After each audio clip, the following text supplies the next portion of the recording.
Hello සුබ දවසක් වේවා හැමෝටම.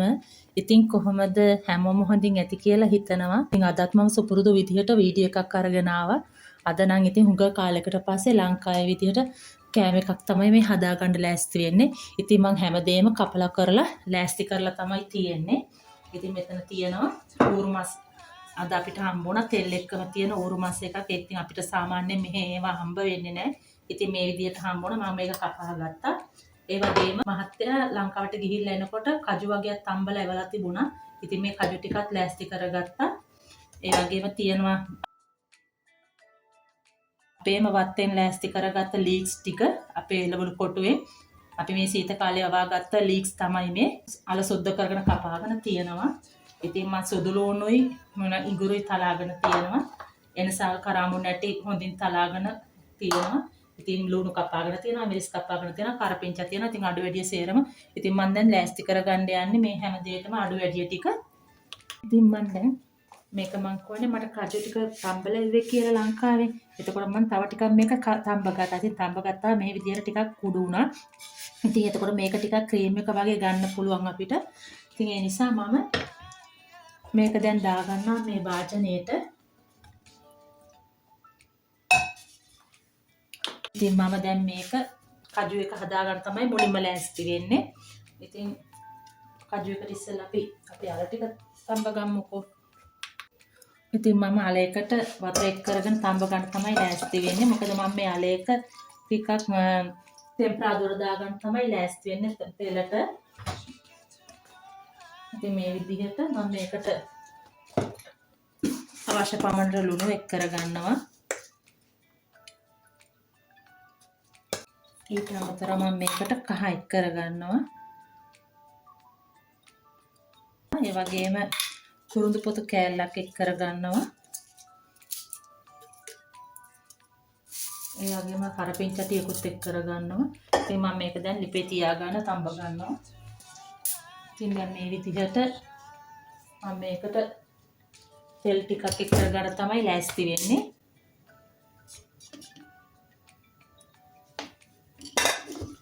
තෙල් මේස හැඳි දෙකක් විතර වගේ ප්‍රමාණයක් තමයි එක් කරගත්තේ. ඉතින් මේ ලිප තබාගෙන හොඳින් රත් කරගන්නිමු. ඉතින් මම ලිප ඕන් කරගන්නවා. ඉතින් මේ කජු එක හදාගන්න තමයි දැන් ලෑස්ති වෙන්නේ. ඉතින් ලිප ඕන් කරගෙන ඉතින් මම මේක එක් කරගන්නවා අබ ටිකක්. ඒ වගේම උළුහල් ටිකක් එක් කරගන්නවා. ඒ වගේම කළුදුරු ටිකකුත් එක් කරගන්නවා. ඉතින් ඒ වගේම කුරුඳු පොතු කෑල්ලක් එක් කරගන්නවා. ටික බෙදෙන්නට හරිනවා. ඒ වගේම සුදු ලුණු ඉඟුරු ටිකක් එක් කරගන්නවා. කරපිංචා ටිකක් එක් කරගන්නවා. මිරිස් ටිකකුත් එක් කරගන්නවා. ඒ වගේම ලුණු ටිකකුත් එක් කරගන්නවා. හොඳින් තලාගත් එන්සාල් කරමුණ ටිකකුත් එක් කරගන්නවා. ඉතින් මේ සියල්ලම හොඳින් බෙදෙන්නට හරිනවා දැන්.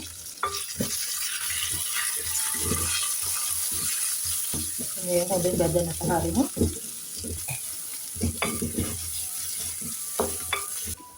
ඉතින් දැන් අවශ්‍ය පමණට කිරි ටික එක් කරගෙන මේ හොඳින් ඉතිරෙන්නට හරිනවා.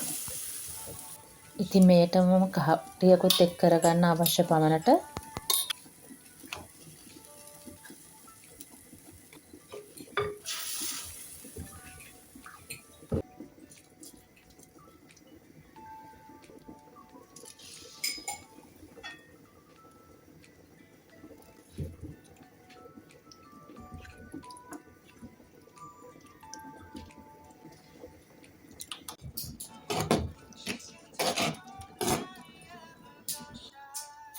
ඉතින් දැන් මම ලෑස්ති කරන්න හදන්නේ ඌරු මස් එක හදාගන්න. ඉතින් මම පළමුවෙන්ම ලුණු එක් කරගන්නවා. ඉතින් ඒ වගේම මම මේට එක් කරගන්නවා ගොරක කෑලි දෙකකුත්. ඉතින් මම මිරිස් හොඳින් බැදගෙන තියනවා. මිරිස් කුඩුයි 3-5යි ටිකක්. මොකද මේකේ පාට ගන්න ඕන හින්දා ඌරු මස් එකේ හින්දා මේක එක් කරගන්නවා. ඒ වගේම මම බැදපු නැති 3-5 තේ හැන්දක් විතරත් එක් කරගන්නවා. ගම්මිරිස් කුඩු ටිකක් තේ හැන්දක් විතර එක් කරගන්නවා ගම්මිරිස් කුඩු. ඒ වගේම අබ තේ හැඳි භාගයක් විතර එක් කරගන්නවා. ඉතින් ওই විදිහට තමයි මම දේවල් එක් කරගන්නේ.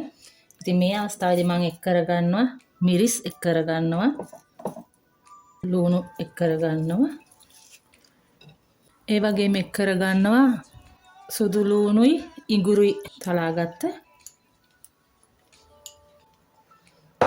ඒ වගේම එක් කරගන්න තලාගත්ත එන්සල් කරාමුණටි.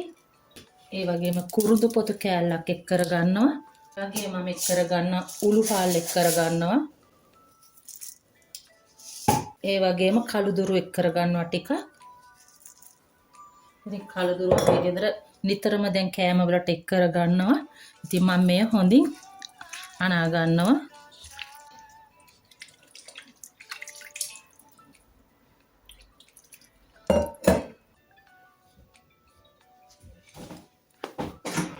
ඉතින් මේ තියෙන්නේ කජු එක අපේ. ඉතින් මේ විදිහට තමයි මගේ කජු එක තියෙන්නේ. ඉතින් මේ විදිහට දැන් මම මස් එක ලිපට තියාගන්න යන්නේ. මස් එක මම විනාඩි 15කට විතර පස්සේ දැන් මම මේ ලිප තබාගෙන පිස ගන්න තමයි ලෑස්ති වෙන්නේ. මම පෑන් එකක් ලිප තබා ගන්නවා. දැන් අපේ අල එක හදාගන්න තමයි මම ලෑස්ති වෙන්නේ. තෙල් ටිකක් එක් කරගන්නවා. තෙල් මේස් හැඳි දෙකක් විතර. අබ ටිකක් එක් කරගන්නවා.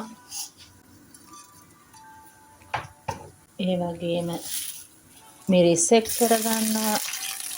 ලුණු එක් කරගන්නවා. මේ වගේම තලාගත්ත එන්සල් කරාමුණක් ටිකක් එක් කරගන්නවා. කුරුඳු පොතු කෑල්ලක් එක් කරගන්නවා.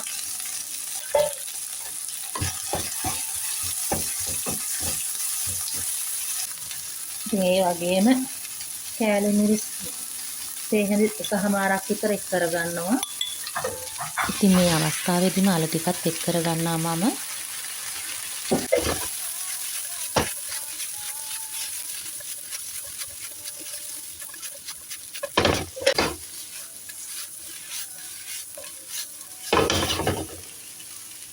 ලිප ඔෆ් කරගන්නවා. අල එකත් හරි.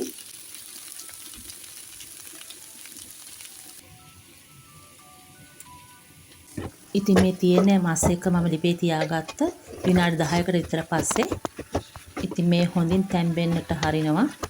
පසුව ඉතින් වතුර ටිකක් එක් කරගන්නවා. දැන් ඉතින් මේ පියනකින් බස හොඳින් තැම්බෙන්නට හරිනවා මම. ඉතින් බලන්නකො හොඳින් තැම්බීගෙන තෙල් උඩට මතුවේගෙන එන හැටි. තව ටිකක් හොඳින් තැම්බෙන්න ඕන. ඉතින් දැන් මේ අවස්ථාව වෙනකොට මේ හොඳින් තැම්බිලා අවසానයි. ඉතින් ලිප ඔෆ් කරගන්නවා. ඉතින් මම දැන් මේකට කළු කුරු ටිකක් ඉස ගන්නවා.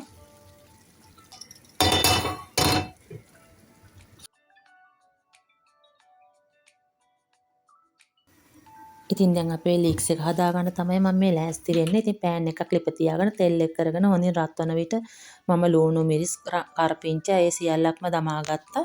දමාගෙන ඒ ටිකක් හොඳින් බෙදෙන්නට හරිනවා. ඉතින් මේ බැදීගෙන එන විට මම මේට එක් කරගන්නවා කෑලි මිරිස් යාන්තමට.